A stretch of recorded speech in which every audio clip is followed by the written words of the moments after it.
इस लेक्चर में हम सीखेंगे कि अगर हमारे पास हायर ऑर्डर की डिफरेंशियल इक्वेशन है जिसका ऑर्डर हायर है लेकिन डिग्री 1 है, तो उसको हम कैसे सोल्व करेंगे।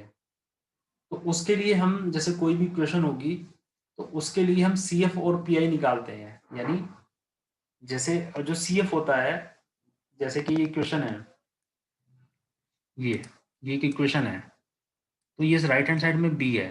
तो अगर राइट हैंड साइड में बी की जगह 0 होगा, क्योंकि तो हम हमारा जो इसका सोल्यूशन होता है C F plus P I होता है। पी आई डिपेंड करता है राइट हैंड साइड पर। तो जो पहले हम क्वेश्चन लेंगे वो लेंगे हम जिसमें राइट हैंड साइड 0 हो, तो सिर्फ सी एफ पी निकालेंगे। तो सी एफ का मेथड यहाँ समझ लेते हैं, सी एफ का क्या मेथड है। तो सी एफ को निकालने का मेथड ये है कि अगर सपोज कीजिए कि आपने जो आपकी इक्वेशन है इसको इसको आप इसके रूट्स बनाने होंगे। जैसे कि फॉर एग्जांपल आपके पास ये इक्वेशन क्वेश्चन गिवन है D square plus 1 Y is equal to 0। तो इसकी ऑक्सिलरी इक्वेशन बनाएंगे। ऑक्सिलरी इक्वेशन के लिए डी की जगह आप इसकी जगह आप इनपुट करेंगे, यानी जहां डी है वहां पर आप इनपुट करेंगे और इक्वेशन बनाएंगे, यानी एम स्क्वायर प्लस 1 ऐसे लिखेंगे और इसको बराबर 0 लिखेंगे।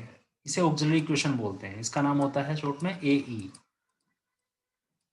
अब इसके इससे वैल्यू निकालेंगे तो एम इजिकल टू आएगा, उधर जाएगा ये तो -1, ऐसे -1 आ गया उधर जाके, और ये आ गया प्लस माइनस अंडर रूट हो जाएगा ये इस तरीके से, क्योंकि प्लस माइनस आता है स्क्वायर हट। और उसके बाद आएगा इजिकल टू प्लस माइनस, इसकी इसको बोलते हैं आई, आयोटा आई। ये रूल होता है, आपने पढ़ा हुआ है कहीं ना कहीं कि -1 का जो अंडर रूट होता है वो आई होता है, आयोटा इमेजनरी होता है चूंकि है। और 1 का जो होता है रूट वो होता है +-1। ठीक है, ओके। अब ठीक है, तो इस तरह से हम एम निकालते हैं। तो जैसे कि हमने एम निकाल ली है, तो नंबर एक तो ये है कि हमारे जो ऑक्सिलरी इक्वेशन के जो एम निकले हैं वो रियल है। रियल, जैसे ये तो इमेजिनरी था ये वाला एग्जांपल। रियल कैसे होता, अगर यहाँ एम स्क्वायर -1 होता तो वो रियल होता। ठीक है, तो जैसे कि ये है T square -1 y is equal to 0। तो यहां से जब इसकी जगह लिखेंगे हम M square -1 is equal to 0, M is equal to आएगा +-1। अब ये रियल आ गया, यानी 1 आ गया और -1 आ गया, तो रियल आ गया। तो ये पहला पॉइंट है। अगर हमारे रूट्स हमारे जो क्वेश्चन गिवन है वो इस तरीके से गिवन है कि उसमें जो रूट्स है वो +-1 आ जाए, या +-2, या यानी आई ना है, आयोटा ना है। आयोटा वाला सेकंड पार्ट हो जाएगा ये सेकंड। तो तब हम जो सी एफ निकालेंगे वो ऐसे निकालेंगे, जैसे यही क्वेश्चन है तो C1 e की पावर m1x, इसे m1 मान लेंगे 1 को, 1x प्लस C2 e की पावर -x प्लस अगर आगे और भी है तो इस तरह से लिखते चले जाएंगे। तो इस तरीके से इसको फाइंड करते हैं। अभी जो हम आपको बता रहे हैं हो सकता है अभी आपको पूरा समझ में ना आ रहा हो, लेकिन जैसे ही हम क्वेश्चन करेंगे तो आपको इसकी रिक्वायरमेंट पड़ेगी, यानी ये आपको सब याद आ जाएगा जो हम अभी बता रहे हैं। ठीक है, अब हम सेकंड इसमें देखते हैं। सेकंड ये फर्स्ट हो गया इसका, ये सेकंड है। अगर आपने कोई रूट्स निकाले और वो रूट्स जो है इमेजिनरी आ गए, और वो इमेजिनरी जब भी आते हैं तो अल्फा प्लस माइनस आई बीटा की फॉर्म में करते हैं। जैसे कि फॉर एग्जांपल अभी मैंने आपको निकाल के दिखाया था कि आई आया, तो इस आई को आप अल्फा प्लस माइनस आई बीटा से कंपेयर ऐसा करेंगे। अल्फा, क्योंकि मैंने आपको बताया था, भी याद होगा आपको, ये आया था आंसर, तो यहाँ पर इसकी कंपेयर करेंगे अल्फा प्लस माइनस आई बीटा से। तो आप कंपेयर करके देखो, जब कंपेयर कर रहे हैं तो आई के साथ यहाँ बीटा 1 है और यहाँ 0 माना जाएगा क्योंकि यहाँ कुछ नहीं है।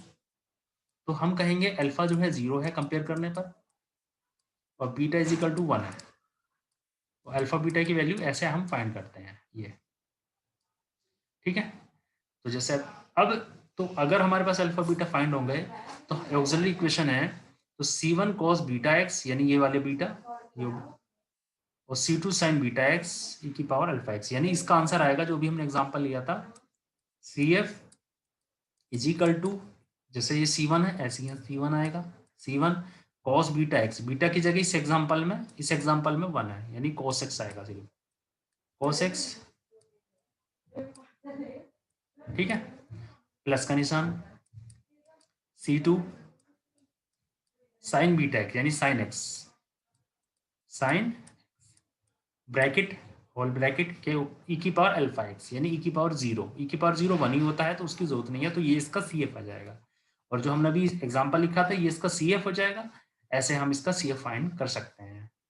ये इसका सी एफ हो गया। थर्ड टाइप, ये इसका थर्ड टाइप है। अगर रूट्स हमारे सर्ट्स है, सर्ट्स बोलते हैं जिसमें आई ना हो, ऐसी फॉर्म हो, alpha plus minus under root B beta, तो इसके लिए आप कोई सा भी लिख सकते हैं, लेकिन हम एक ही प्रेफर करते हैं जिसमें दोनों आए। याद ये वाला लिख कोई सा भी सकते हैं, ई की power alpha x C1 cos h इसके जैसा होता है, देखने में थोड़ा सिमिलर होता है, याद करने में इजी होता है। ई की पावर अल्फा एक्स इसमें भी है, C1 cos इसमें हाइपरबोलिक आएगा, h आएगा, cos h x under root beta plus C2 sine hyperbolic x under root beta, ठीक है, ओके। और ये होता क्या है, ये यहाँ पर हमने डिस्क्राइब भी किया है इसको। जो जब भी साइन हाइपरबोलिक एक्स आया तो इसकी एक वैल्यू भी होती है, आपने ये कहीं ना पढ़ी होगी शायद, नहीं पढ़ी तो यहाँ पर देख लीजिए। Sine hyperbolic X is equal to ये होता है और कॉस हाइपरबोलिक एक्स ये होता है। सिमिलरली इससे आप ये वाली वैल्यू भी फाइंड कर सकते हैं।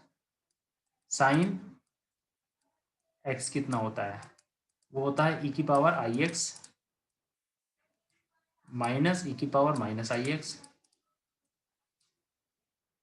अपॉन 2, ठीक है। ऐसे इसको, ये इसकी वैल्यू इससे हम फाइंड कर सकते हैं इस तरीके से, ठीक है। अभी हम इनकी इसकी अभी रिक्वायरमेंट नहीं है, ये तो ऐसे ही हमने बता दिया है, ठीक है। ये अब देखिए, ये क्वेश्चन से स्टार्ट करते हैं, अब आपको यहाँ पे समझ में आएगा, ठीक है ना। एग्जाम्पल नंबर 1 देखिए, ये आपको क्वेश्चन दे रखा है एग्जाम में। तो सबसे पहले आप डिसाइड करेंगे कि क्वेश्चन किस टाइप का है, कैटेगरी क्या है इसकी। तो आपको देखने से लग गया इसका डिफ्रेंशिएशन 2 बार हुआ है, अभी तो यहाँ आया।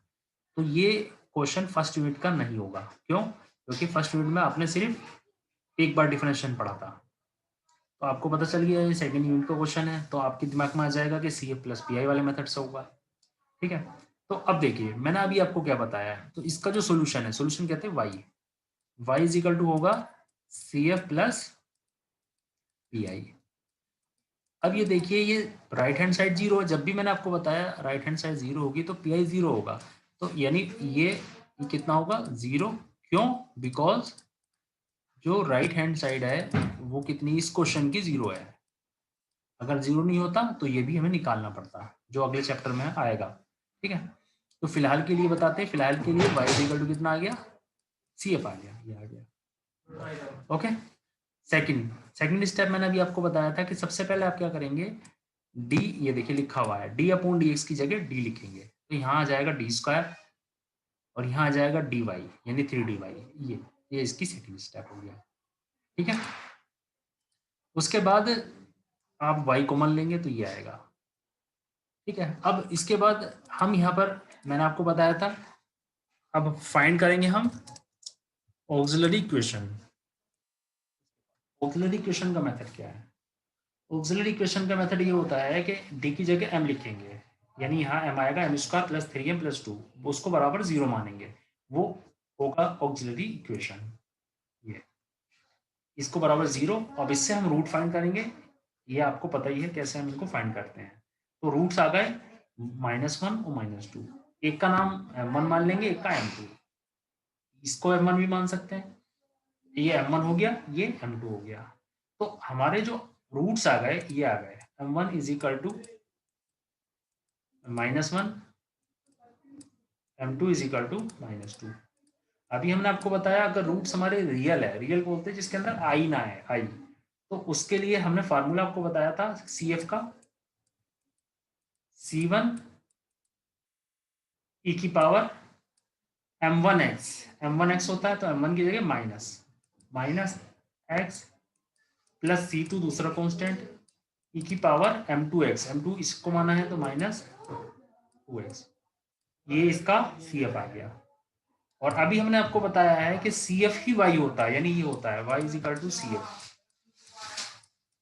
तो ये सी एफ है यानी ये y है, यानी ये y का मतलब ये आंसर है, तो आंसर आ गया C1 ई की पावर -x प्लस C2 ई की पावर -2x, ये इसका आंसर आ गया।